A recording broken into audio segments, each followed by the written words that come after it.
अगर आपके पास भी घर में बचा हुआ आटा है तो बस एक पेंसिल लें और कमाल देखें। आज मैं आपके लिए बहुत ज़्यादा टेस्टी, बहुत ज़्यादा मज़े की बिल्कुल नई रेसिपी लेकर आई हूँ।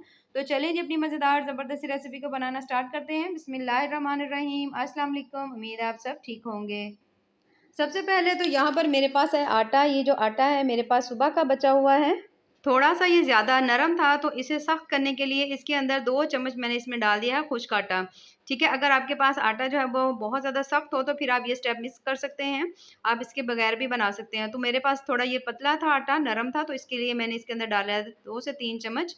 खुश्क आटा डालने के बाद अच्छी तरह उसे मल लेंगे। 1 चम्मच इसके अंदर हम डाल लेंगे ऑयल, आपके पास हो या कुकिंग ऑयल या घी हो वो डाल लीजिएगा। डालने के बाद आपने इसे गूँध लेना है और इसे 5 से 6 मिनट के लिए रेस्ट पर छोड़ देना है। तकरीबन 5 मिनट के बाद यहाँ पर हमने इसके बना लेने हैं पेड़े, और जो पेड़े हैं वो बिल्कुल हमने छोटे-छोटे से बनाने हैं। पूरी का जो साइज़ होता है ना पेड़े का, उससे भी आपने थोड़ा-सा छोटा रख कर ही बनाना है, ठीक है? यहाँ पर मैं आपको इसका साइज़ दिखा देती हूँ। ये देखिए इतना हमने पेड़ा बनाया है। सेम इसी तरह से हमने तमाम जो पेड़े हैं ना, सेम एक ही साइज़ के हमने बनाकर रख लेने हैं। तो यहाँ पर मैंने तमाम पेड़े जो हैं वो बनाकर यहाँ पर हमने रख लिए हैं। रखने के बाद हल्के-हल्के से ये भी सॉफ्ट हो गए हैं। तो अब मैं आपको यहाँ पर दिखा देती हूँ, ये है हमारे पास पेंसिल। कोई भी आप घर में लेड पेंसिल हो वो ले सकते हैं, नहीं तो चम्मच की जो उल्टी साइड होती है, डंडी वाली साइड, वो भी आप ले सकते हैं, ठीक है? तो पेड़े को हमने सबसे पहले तो लगा लिया खुश्क आटा लगाने के बाद अब हमने इसकी रोटी बेल लेनी है। और रोटी जो है हमने यहाँ पर बहुत ज़्यादा पतली बेलनी है, रोटी आपने मोटी बिल्कुल नहीं बेलनी, ठीक है? और लंबाई में आपने रोटी बना लेनी है। पेंसिल को आपने ऑयल लगा लेना है, ऑयल लगाकर इस तरह से आपने रख के इसे फ़ोल्ड कर लेना है। उसके बाद जब आधी रोटी आप फ़ोल्ड कर लें तो फिर आपने ले लेना है पानी। अच्छी तरह से पानी लगाएँगे, पानी लगाने के बाद बाकी भी जो है उसे भी हमने अच्छी तरह से रोटी को फ़ोल्ड कर लेना है। इस तरह से ये अच्छी तरह इसके साथ फिक्स हो जाएगी, बाद में ये खुलेगी नहीं, ठीक है?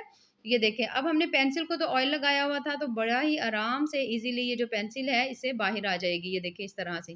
पहले आपने हाथ से थोड़ा-सा दबा लेना है, उसके बाद ये देखिए आराम से निकल आएगी और ये देखिए ज़बरदस्त इसके अंदर होल बन चुका है जो कि हमारे लिए बहुत ज़्यादा फ़ायदेमंद है।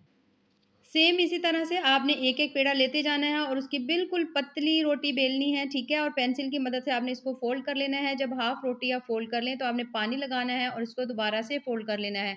याद रखें यहाँ पर रोटी बहुत ज़्यादा पतली बेलनी है, मोटी बिल्कुल नहीं बेलनी, और आपने रोटी को लंबाई में बेलना है। अब ये जो पेंसिल है, इसको आपने ऑयल ज़रूर लगाना है। ऑयल लगान अगर नहीं लगाएँगे ना, तो फिर पेंसिल इससे निकलेगी नहीं। ये देखिए, इस तरह से करके आपने आराम से इसको निकाल लेना है। और बस सेम इसी मेथड को फ़ॉलो करते हुए हमने तमाम यहाँ पर अपने रोल्स जो हैं पेंसिल की मदद से बनाकर यहाँ पर रख लिए हैं। अब इसे हम पकाना स्टार्ट करते हैं।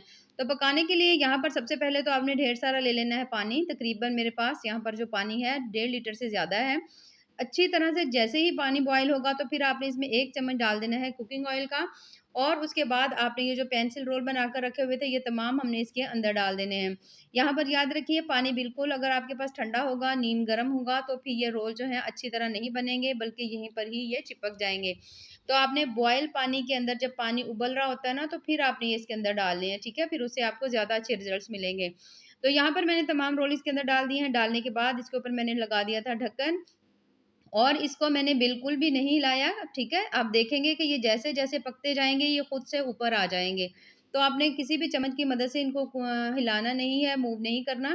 तो इनको आपने खुद से पकने देना है, हाई फ्लेम के ऊपर आपने इसे पकने देना है, और ये देख सकते हैं तकरीबन 1 से 2 मिनट के अंदर अच्छी तरह से जैसे ही ये पके हैं, तो ये खुद से ऊपर आ गए हैं, ठीक है? तैरना शुरू हो गए, जिसका मतलब है ये पक रहे हैं।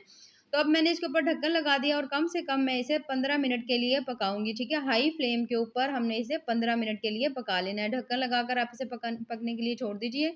15 मिनट बाद आप चेक कर लेंगे तो ये ज़बरदस्त से बहुत अच्छी तरह से अपने साइज़ से डबल हो चुके होंगे, फूल चुके होंगे।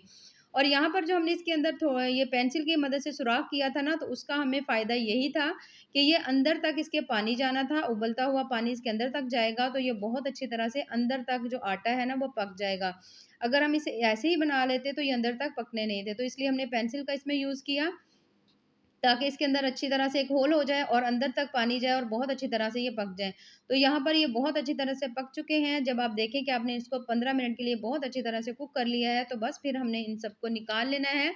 निकालने के बाद इसे हम रखेंगे किसी प्लेट में, और अब आपने इसे रखना है किसी पंखे के नीचे कि ये अच्छी तरह से ठंडे हो जाएँ, ठीक है? तो यहाँ पर इसे आप रख दीजिए पंखे के नीचे ताकि अच्छी तरह ठंडे हो जाएँ। तब तक हम ले लेते हैं 1 अदद पैन, और पैन में मैंने डाल दिया है 2 से 3 चम्मच ऑयल, और उसके अंदर मैंने डाल दिया तकरीबन 1 अदद मीडियम साइज़ का प्याज़। प्याज़ को हम हल्का सॉफ्ट होने तक पकाएँगे। यहाँ पर हमने प्याज़ का कलर जो है वो चेंज नहीं करना, बल्कि हमने थोड़ा-सा जैसे ही प्याज़ थोड़ा-सा सॉफ्ट हो जाएगा तो फिर हम इसके अंदर बाकी और चीज़ें डालेंगे। तो बहुत ज़्यादा आज की रेसिपी मज़े की बनेगी, बहुत ज़्यादा टेस्टी बनेगी।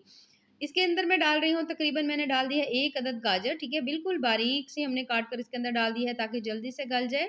और यहाँ पर जो भी मैं सब्ज़ियाँ ऐड कर रही हूँ, आपका दिल करे तो आप यहाँ पर सब्ज़ियाँ जो है अपनी मर्ज़ी से भी ऐड कर सकते हैं, जो आपको पसंद हो। तो जैसे ही जो इसमें हमने डाला है, गाजर डाली है, थोड़ी-सी जैसे ही सॉफ्ट होगी तो फिर हम इसके अंदर बाकी चीज़ें जो है ना वो भी ऐड करेंगे। और यहाँ पर आप देख सकते हैं गाजर जो है वो हल्की-हल्की सॉफ्ट हो गई है। अब मैंने इसमें डाल दिया तकरीबन 1 कप मैंने इसमें डाल दी है बंद गोभी, ठीक है? इसे भी हमने इस तरह से करके ज़्यादा बारीक तो नहीं काटा, बस क्यूब्स में मैंने इसे काटा हुआ है। अब हमने इसे भी डालकर अच्छी तरह से आपने इसको पका लेना है, जब तक कि तमाम चीज़ें अच्छी तरह सॉफ्ट नहीं हो जाती। यहाँ पर मैं जितनी भी चीज़ें इसमें डाल रही हूँ, तमाम को हम डालेंगे स्टेप बाय स्टेप, ताकि जो थोड़ी देर से चीज़ गलने वाली हो, उसे हम पहले डाल दें, ताकि वो साथ-साथ तमाम चीज़ें जो है ना, वो एक जैसी पक जाएँ।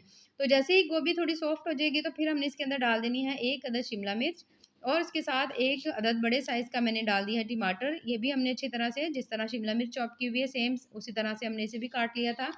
अब इन दोनों चीज़ों को आपने पका लेना है अच्छी तरह से।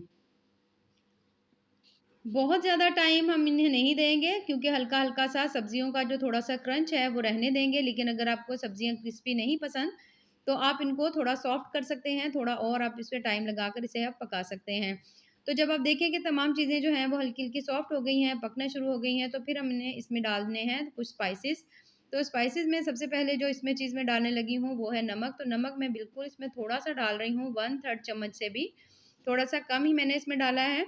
आप अपने टेस्ट के हिसाब से भी डाल सकते हैं। थोड़ी-सी हल्दी डाल दी है, आधा चम्मच तकरीबन मैंने इसमें काली मिर्च डाल दी है। अब इसे भी डालकर हमने भून लेना है अच्छी तरह से, जब तक कि तमाम मसाले इसके अंदर अच्छी तरह से पक नहीं जाते।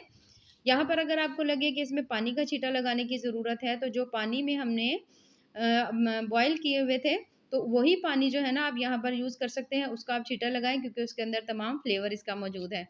तो हल्का-सा मैं वही पानी इसके अंदर डाल रही हूँ, डालने के बाद बिल्कुल थोड़ा-सा इसको हल्का-सा मिक्स करेंगे और मिक्स करने के बाद इसे हम बिल्कुल हल्की दम वाली फ्लेम के ऊपर कुछ देर के लिए छोड़ देंगे ताकि ये अच्छी तरह से पक जाए, ठीक है?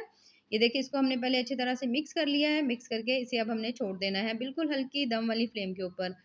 और यहाँ पर ये जो हमारे पेंसिल रोल थे तमाम जो है ज़बरदस्त से ठंडे हो चुके हैं, बाकी साइड पे रख देंगे। इसमें से हम लेते जाएँगे एक और बिल्कुल छोटे-छोटे बारीक से पीसेज़ में आपने इनको कट करते जाना है, ठीक है? अगर आपको ज़्यादा बारीक पसंद हो तो ज़्यादा बारीक कर लें, मोटे पसंद हो तो मोटे कर लें। लेकिन कोशिश करें जितने ज़्यादा बारीक आपके पास होंगे ना, आपको उतने अच्छे रिज़ल्ट्स मिलेंगे। ये देखिए यहाँ पर मैंने तमाम काट लिए हैं, काट कर मैंने यहाँ पर रख लिए हैं। अब हमारे पास ये जो सॉसेज़ थे, सबसे पहले चिली सॉस है, 2 चम्मच सोया सॉस है, 1 चम्मच मैं इसमें डाल रही हूँ सिरका। इन तमाम चीज़ों को डालने के बाद अब मैं इसके अंदर ऐड करने लगी हूँ 2 चम्मच हम इसमें डालेंगे केचअप के, ठीक है? तो इसे डालने के बाद अब हमने इन तमाम चीज़ों को अच्छी तरह मिक्स करना है। यहाँ पर हमने इनको बहुत ज़्यादा देर नहीं पकाना। जब तमाम जो स्पाइसेस हैं अच्छी तरह मसाले के अंदर सेट हो जाएँगे, थोड़े से पक जाएँगे, 1 से डेढ़ मिनट के लिए पकाएँगे तमाम सॉसेस को और उसके बाद जो हमने अपनी ज़बरदस्त सी पास्ता को कट कर कर रखा हुआ था, वो हम इसके अंदर ऐड करेंगे। तो यहाँ पर आज मैं आपके लिए जो रेसिपी लाई थी, वो हमने बनाया है आटे से पास्ता, जो अक्सर लोगों को बहुत ज़्यादा बच्चे हों, बड़े हों, सभी को बहुत ज़्यादा पसंद होता है। यहाँ पर आपने इसको मिक्स कर लेना है, थोड़ा-सा आपने इसके अंदर पानी का छींटा लगा देना है, 4 से 5 चम्मच लगा लीजिएगा। उसके बाद आपने इसे 5 मिनट के लिए दम पर रखना है और माशाल्लाह से बहुत ज़्यादा मज़ेदार, ज़बरदस्त सी हमारी आज की जो रेसिपी है, वो तैयार हो चुकी है, जो कि बेहद टेस्टी और बहुत-बहुत ज़्यादा मज़े की बनी है। तो अगर आपको मेरी आज की रेसिपी पसंद आया तो चैनल को ज़रूर लाइक करें, सब्सक्राइब करें। अक्सर लोगों को पास्ता खाना बहुत ज़्यादा पसंद होता है, तो आप घर में बचे हुए आटे से ये ज़बरदस्ती रेसिपी बना सकते हैं। बाकी दुआओं में याद रखिए। अल्लाह हाफ़िज़।